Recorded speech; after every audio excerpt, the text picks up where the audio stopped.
आज की इस वीडियो में आप लोगों को बताने वाली हूँ क्रिएटिव राइटिंग क्विज 2 के आंसर्स। क्विज के आंसर्स बताने से पहले आपको बताना चाहती हूँ कि मैं यहाँ पर क्विज के जो भी आंसर्स प्रोवाइड आउट कर रही हूँ मेरी अपनी पर्सनल चॉइस है। अगर आप अपनी चॉइस से इत्तेफाक नहीं करते तो आप गिवन ऑप्शन में से अपनी मर्जी का कोई भी ऑप्शन चूज कर सकते हैं और अपने क्विज को परफॉर्म कर सकते हैं। तो चलिए अपने क्विज को शुरू करते हैं और फिर मैं एक एक कर इन सब के आंसर्स आपको बताती हूँ। सबसे पहले आपको बता दूं कि मैं इस क्विज को 8 सितंबर के दिन प्रोवाइड आउट करी हूँ। तो आप जब भी किसी क्विज की वीडियो देखें मेक श्योर कीजिए कि वो आपकी अपने ही बैच की वीडियो होनी चाहिए। हमारा सबसे पहला क्वेश्चन है यहाँ पे, at what time it is recommended for a writer to review the writing?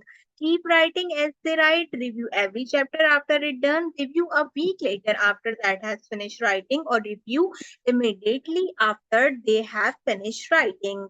आपने यहाँ पे बताना है कि जो आपका रिकमेंडेड राइटर है उसको अपनी राइटिंग को कब रिव्यू करना चाहिए।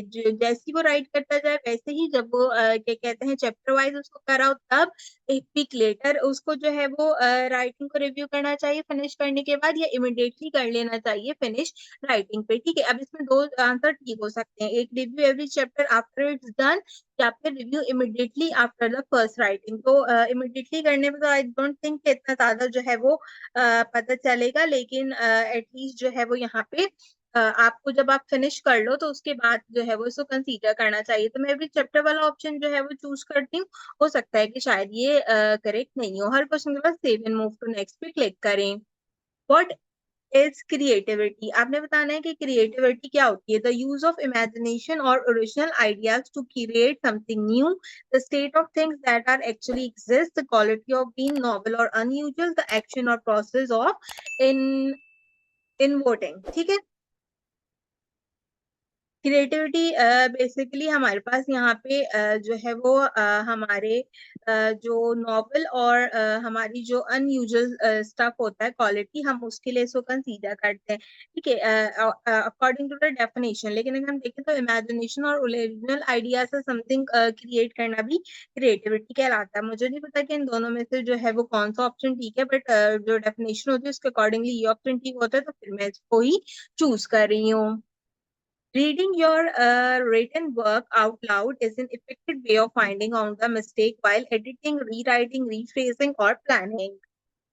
अपने काम को जो है वो लाउडली और इफेक्टिव वे में मिस्टेक फाइंड करने के लिए जब आप रीडिंग करते हो तो वो कब करना चाहिए आपको? एडिटिंग करते हुए, रीराइट करते हुए, रिफ्रेश करते हुए या प्लानिंग करते हुए? तो एडिटिंग करते हुए इसको चूज करना चाहिए।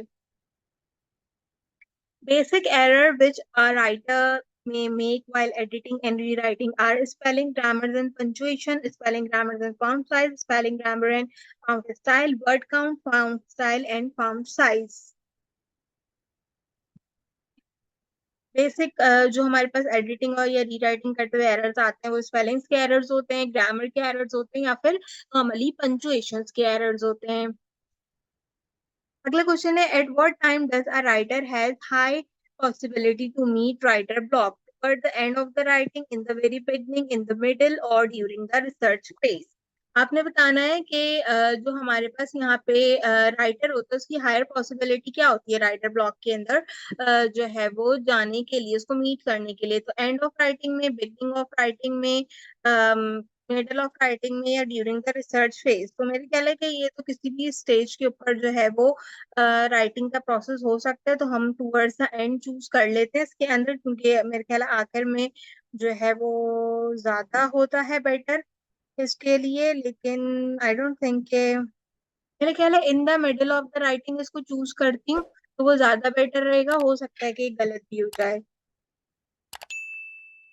The objective analysis and evolution of an issue is known as brainstorming, common sense, IQ और critical thinking.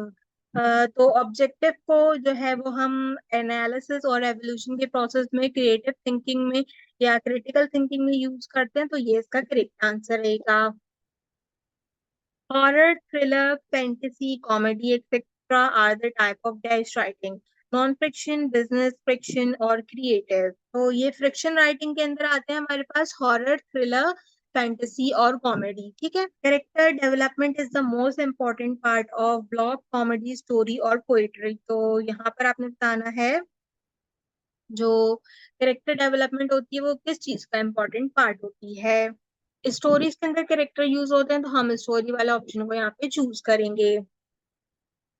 Your writing will stand out in excellence after dash, which is an important stage. आपने बताना है your writing will stand out or excellent after which is an important state. Editing, rewriting, rereading या फिर planning. तो इसके अंदर correct answer रहेगा हमारे पास planning. Which of the following is the meaning of I dictate, indicted? ठीक है, accuse someone for stealing, being wrongly accused of a crime, being officially accused of a crime, accuse someone of murder. मुझे नहीं पता कि इसका answer क्या है। मैं यहाँ पे being officially accused of a crime choose कर लेती हूँ क्योंकि आई डोंट नो कि इसका आंसर क्या होना चाहिए। ये तो हमारा काफी अच्छे से क्रिएटिव राइटिंग है क्विज नंबर 2। उम्मीद करती हूँ क्विज आपको पसंद आया होगा। 7 मार्क्स इसमें हमने चूज किए हैं जो कि थोड़े से डिफिकल्ट थे और आई डोंट नो कि एक तो ये लास्ट वाला सवाल गलत हुआ और फिर मैंने पीछे आपको 2 क्वेश्चंस और भी बताए थे जो कि मुझे लग रहे थे कि ऑब्वियसली गलत होंगे, तो वही 3 सवाल जो है वो यहाँ पे हमारे गलत हुए होंगे जो कि मैंने चूज किए थे। क्योंकि समटाइम क्रिएटिव राइटिंग में चीजें याद रखना बड़ा डिफिकल्ट होता है, इसमें कुछ छोटे छोटे अल्फाज होते हैं तो उनको याद रखना बाकी चीजों के साथ मेरे लिए डिफिकल्ट हो जाता है। होप्स आपका क्विज अच्छा गुजरे। सो क्रिएटिव राइटिंग के अलावा कोई और कोर्स है तो उससे रिलेटेड क्विज के सॉल्यूशंस मिल जाएंगे चैनल पर। मेक श्योर कीजिए कि चेक कर लीजिए अगर आपने अब तक क्रिएटिव राइटिंग की एंड वन एक्सरसाइज 1 नहीं कंप्लीट किया तो उसका सॉल्यूशंस भी अपलोड है चैनल पे। मेक श्योर करेंगे उसे भी लाजमी कंप्लीट करें। आज की वीडियो के लिए बस इतना ही। आपसे मुलाकात करेंगे अगले वीडियो में किसी और अच्छे टॉपिक के साथ। तब तक के लिए मुझे दीजिए इजाजत।